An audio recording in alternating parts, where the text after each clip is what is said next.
Hello guys, നമ്മളിപ്പം വാഗമണ്ണിലെ zip line സ്പോട്ടിലാണല്ലോ കേട്ടോ. നമ്മുടെ ഇന്നത്തെ സ്പെഷ്യൽ ഗസ്റ്റാണ് പാത്തു. ചെറിയ കുട്ടിയാണ്.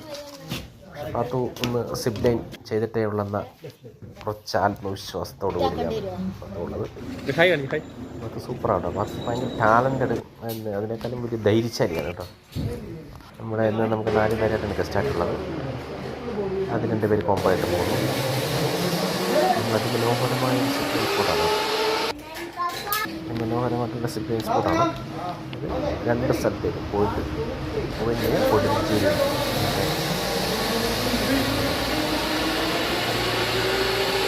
പേര് പോയി ലാസ്റ്റ് വീതം പാത്തുകയാണ്. പാത്തുവിനെ സപ്പോർട്ട് ചെയ്യാൻ വേണ്ടി ഒരാൾക്ക് കൊടുക്കുന്നുണ്ട്. പാത്തു വെയിറ്റ് കുറവായതുകൊണ്ട് തന്നെ ഒരു ബുദ്ധിമുട്ടുണ്ട്. പാത്തു ഭയങ്കര ധൈര്യശാലി കേട്ടോ. പേടിയൊന്നും പുറത്തേക്ക് പോകുന്നു. എല്ലാവർക്കും നല്ലൊരു സിപ്പ് ലൈൻ എൻജോയ് ചെയ്യാം.